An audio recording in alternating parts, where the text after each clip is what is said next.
Blackout is out, and it's the newest Battle Royale game to hit the market. The beta is going pretty well. There's a lot of positive feedback for it, and the Xbox and PC betas haven't come out yet as of the make of this video, but they're almost here. And I thought it would be fun to put together a list of common mistakes that I've been noticing while playing the game in order to help out the new players, as well as help out you current players adjust your style accordingly. What's up, guys? Chaos here, and today we're going to go over 10 of the biggest noob mistakes you can make in Blackout, and I've made these myself. And be sure to let me know in the comments if I miss anything. Let's get into it. This month's giveaway is for a new PlayStation 4 console. All you have to do to enter is drop a like on this video, be subscribed to the channel, and turn on your notifications so you never miss an upload. And in the comment section, let me know why you want to win the PS4 and include your Twitter handle so I can contact you if you're the winner. The winner will be announced at the end of the month.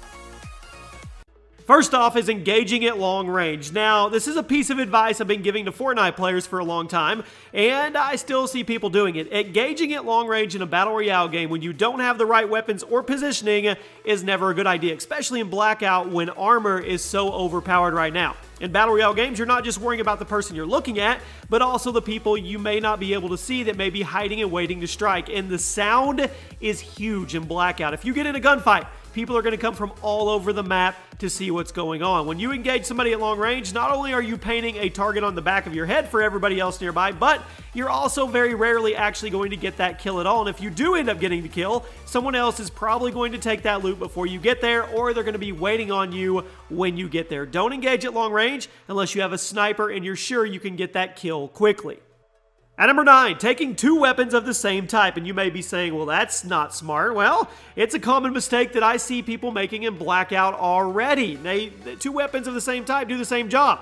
Blackout only allows you to have two primary weapons at any given time, meaning you have to be pretty smart about what you take into battle. However, this also means that if you end up taking two assault rifles or two SMGs or two snipers, you are probably going to regret it really quickly because you're going to basically be useless in any situation other than the one that the guns are designed for. If you take two SMGs, you are only going to be effective at close range. If you take two snipers, you guys obviously know you're only going to be effective at long range. With the weapon selection this restricted in Blackout, you need to be smart about what you're bringing with you and the roles that each weapon plays in the game. And I'll just give you a suggestion. If you don't have a sniper, take an AR and take an SMG. You can't go wrong, and you could take two ARs if you want to because they're so strong right now, but definitely always have an AR with you in this game.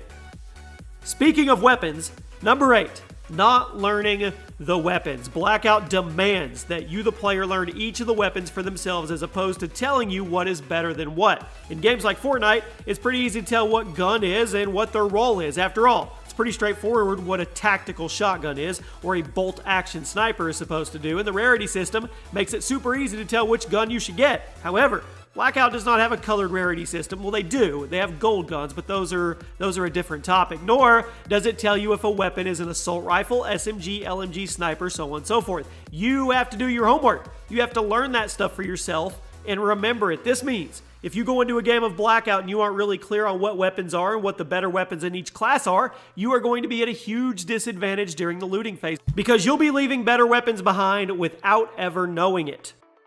At number 7. Misspacing the wingsuit. This is a mistake I've already made a ton of times. One of the coolest things about Blackout is the fact that you always have access to your wingsuit and it can be deployed whenever you're high enough. However, a common mistake that many of us have been making is not really being clear on what heights are actually high enough for the wingsuit to deploy, causing you to splat on the pavement below. One of the first things you should do when you start playing Blackout is learn the exact distances in which the wingsuit can actually be deployed, and you'll save yourself a lot of embarrassment because fall damage is super sensitive in this game. You could fall 10 feet and lose some health. It probably needs adjusted.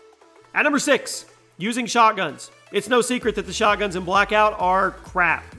Don't use shotguns right now, guys. They're trash. They really are. They're way too slow. They don't do nearly as much damage as their fire rate should justify. Now, personally, I don't really mind shotguns being kind of bad because the shotguns in other Battle Royale games tend to be pretty annoying. However, it's still a problem with the balancing of the game overall, and it should be fixed. And they probably will fix it. It's Treyarch. But if you use the shotguns in Blackout in their current state, you are setting yourself up for disappointment and also probably a quick death at close range. If you have a choice, use any other gun, assault rifle, SMG, heck, grenade launcher, whatever, grapple gun, find something other than the shotguns in the current meta right now.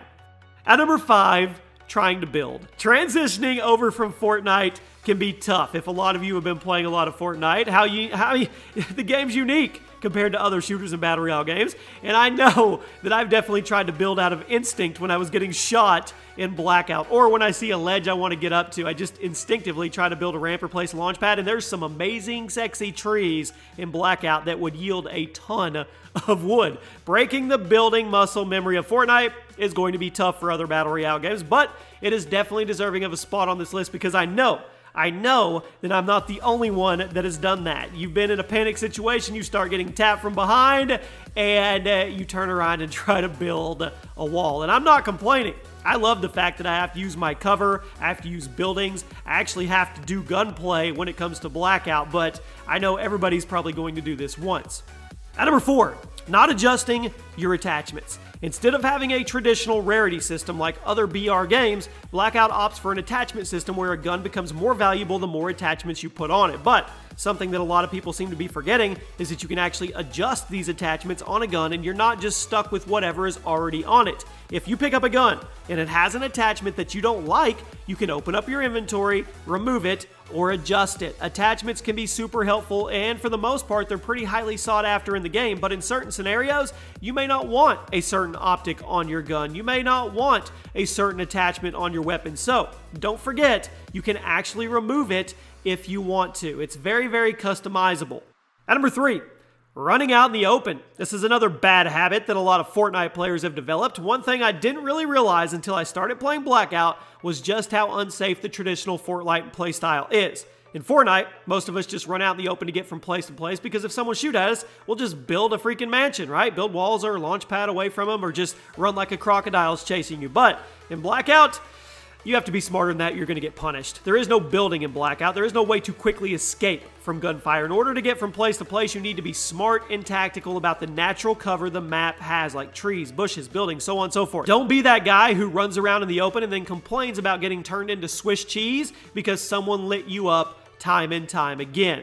At number 2, not accounting for bullet travel. That's right, you heard me right. Most Battle Royale players are used to bullet travel and bullet drop for weapons, but this is a brand new mechanic for the Call of Duty series, so many COD players who are trying to play Blackout but aren't BR players are going to be in for a world of hurt during their adjustment phase. The bullet drop and travel time in Blackout are pretty quick, but they are still going to mess with you if you forget about them. COD guns are traditionally just simply hit-scan weapons as opposed to projectiles. So, working that hit-scan mentality out of your head for Blackout is going to be one of the first things that you need to do in order to be successful at this game. And it's awesome. It is something brand new in the COD franchise to have bullet drop in it, and I absolutely love it. And finally today, guys, not taking advantage of vehicles. I've been noticing people not taking advantage of vehicles in Blackout for one reason or another, and that's simply, I simply don't understand it, okay?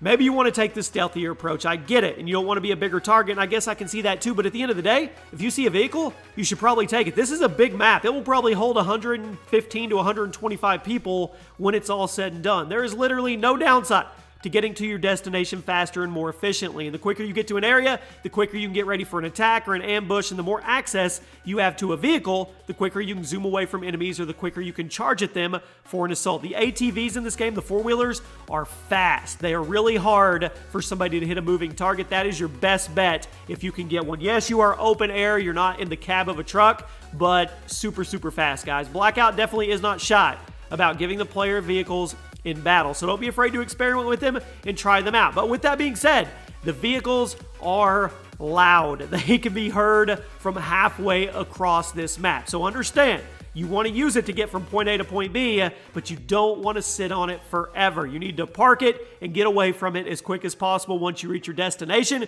because everybody is going to know exactly where you drove to. And there you have it, my friends. Those are 10 of the biggest noob mistakes right now that people are making in Blackout. It's brand new. It's something brand new to the Call of Duty franchise, so if you're coming over from playing traditional Call of Duty multiplayer, this is a whole new ball game. Let me know if you guys are enjoying the game. What do you think is good about it? What do you think is bad about it. I'm personally having a blast, especially when I'm teaming up with friends. I'm having some of the most fun I've had in a long, long time when it comes to a Call of Duty game. If you guys are enjoying these Blackout Top 10s, drop a like and let me know. That's it. I will see you guys soon.